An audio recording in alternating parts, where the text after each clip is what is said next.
Ladies and gentlemen, let's talk about the sub-rogue. Yes, lots of changes here. Moving away from that bizarre, edgy way they decided to treat the sub-rogue at the start of Legion, where they just changed basically the exact identical spells to just silly names. So Rupture is back. It's not called Nightblade or Night fucking Fox Vision or whatever the crap they were calling it for some time, for some goddamn reason.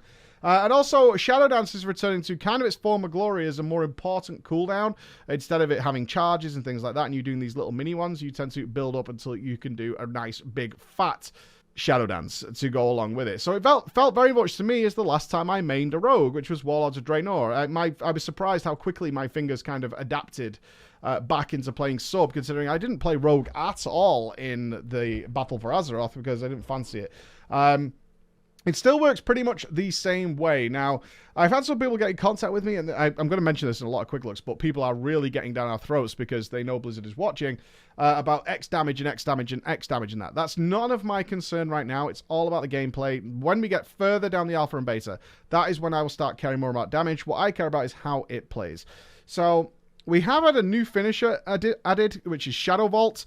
1-5 combo points, as you can imagine. A finishing move that leaps you into the air, sprays shuriken at all nearby targets. Why in God's name, Blizzard, did you not include the death from above backflip into this animation? Why? Why? It's also not particularly fun, and it could be fun if it did have that death from above animation. It could be fun if it did that. It does leap into the air and kind of does Shuriken Storm is what it feels like. It feels like Shuriken Storm. Now, if the target has Find Weakness on it, Find Weakness is once again a nice baseline ability. Again, it takes me back to the WoD Rogue. Then it will do additional 50% damage as shadow damage. Now, you can make that happen. So this gives Shadow Dance a really nice AoE flavor because, of course, you go into Shadow Dance. That considers all your attacks coming from stealth, which applies Find Weakness. So Shadow Dance Shuriken Storm is going to apply Find Weakness to everybody. Now, Shuriken Storm can apply Find Weakness if it crits, but when you're in Shadow Dance, it does it naturally, which means you can get some pretty bursty AoE out of there. It did feel, though, I want to say this, two criticisms I definitely have generally is, although I'm not going too much into numbers, their damage did not feel particularly good. And they felt incredibly weak open world. Like, of all the characters we've played now, the Rogue felt the squishiest. I died more on my Rogue than anything else. 1 or 2 extra mobs, I was in big trouble on my Rogue. Certainly couldn't solo rares without having to get real tricky with what was going on. So that's something to bear in mind. Let's talk about cooldown. So Shadow Blades remains. I don't get Shadow Blades. I really don't. I really don't. It's really boring. It's a 3-minute cooldown. Everything else comes down to around about 30 seconds. Honestly, you're going to be shadow dancing reasonably every 30 seconds. It lines up perfectly with Symbols of Death for most times if you're actively playing all the time. But Shadow Blades, it does generate the additional combo point and stuff, but actually that can lead to some issues. I'm not joking, and I'll get into that in a second. Shadow Blades feels kind of like a wasted cooldown. Whether or not it finds any place in sub, I mean, part of me wants to say, why don't we have it as a talent and do something else? But even then, it just feels meh. I don't think it's worthy of being a talent either. So maybe that's just me, but Shadow Blades just feels like I have this extra cooldown occasionally. And considering combo point generation, honestly, especially with sub, is a little random, I don't really notice it. It's doing it, but I don't really notice it. Same sort of description going with Symbols of Death. I'm not entirely sure what this is, other than like a mini seal fate from vanilla, essentially. So it generates 40 energy. That's nice. Increases damage done by 15%.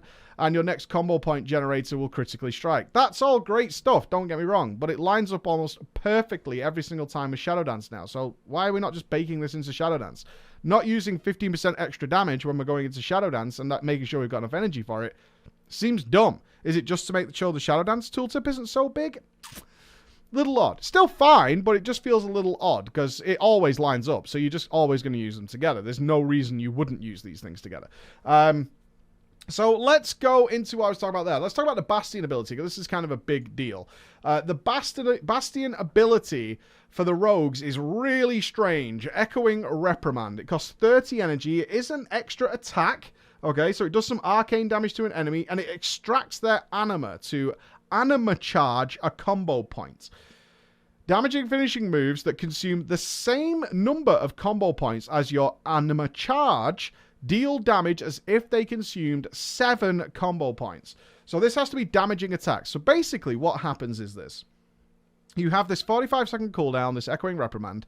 You'll strike into the target, right? And it looks a bit like Mutilate. And then you will get a different type of combo point.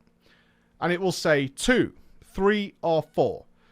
The next time you watch your combo points and you have the matching amount as whatever this buff is. So let's say I used my Echoing Reprimand and I got 2, an anima charged combo point of 2. And it'll appear in my buff bar with a 2 over it. The next time I have 2 combo points, I use a damaging finisher. So Rupture, Eviscerate, right? And it will do the damage as if it was a 7-point attack. So ideally, that seems to be Eviscerate because you get a 7-point Eviscerate out of it. Rupture just extends the length. But that's what it does. Now, here's the thing, especially with sub-rogues, and some of you are probably going, your combo points are really unpredictable. So even though it's a 45-second cooldown, it can be a pain in the ass to try and get this to line up. Now, with sub, you naturally generate combo points when you're in combat. So you can kind of get this weird moment where you're just holding back. Now, you want to ideally throw in a 7-point attack when you're doing things like when Find Weaknesses up with Shadowlands and, of course, your Symbols of Death. And that can be really tricky because you have a lot of energy when you're doing that. And Shadowlands doesn't last particularly long. It's 8 seconds. And then you're trying to match up these combo points. And sometimes you can't do it. Now, have no fear. Because if you use it again, it also rolls how many anima charge combo points it's going to be. So let's say I got 2 at the start. If I press it again, I might get the 4. Now the next time, so that means that I could do a finisher at 4 and I will get the 7 points. Or I could do one at 2 and then 4. So it stacks up. It stacks up to 3 times. And you eventually, if you get perfect luck, you will have 2, 3, and 4. Now, it can also roll the same one and you will miss out on a buff, right?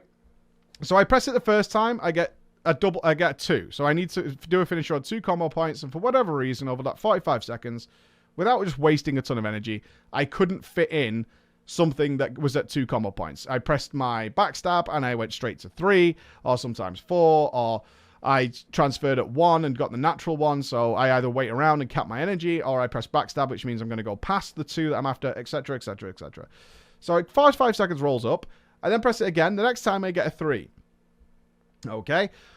Same thing happens again. I just don't land at 3. And you might think, that sounds ridiculous, Mike. It happens. It's happened to me several times where you're just like, I just can't get to that number. Like, especially if I'm AoEing.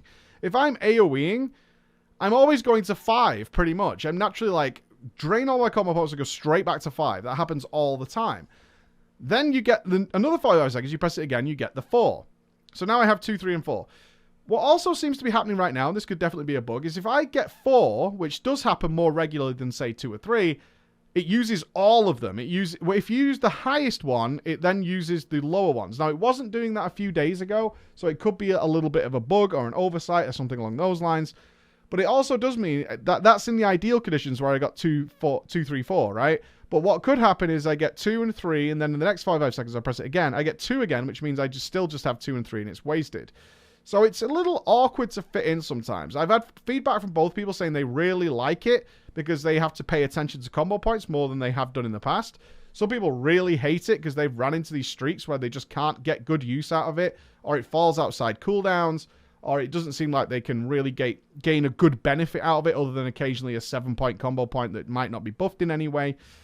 And I've had other people say it's just going to have a weak aura that literally flashes when they match and you just press fucking Eviscerate, and that's it. And that's the limit of this whole ability. So, gotta keep my peepers on it. I know that was a little longer for the sub-rogue, but it has undergone some changes. Overall, I like it. Like the overall picture of it, really enjoy sub-rogue. Really enjoy this style of play. Nice to have poisons back. They don't really have any interaction, but the poisons are back. It's nice to put poisons on your blades again. There's definitely something to be said for having that aspect of the rogue back in there. But it could do with still a little bit more tweaking to me. It feels a little, although the unpruning hasn't affected it, it still feels a little bloated. So maybe there's something to look at there. Thank you so much for listening. Let's move on.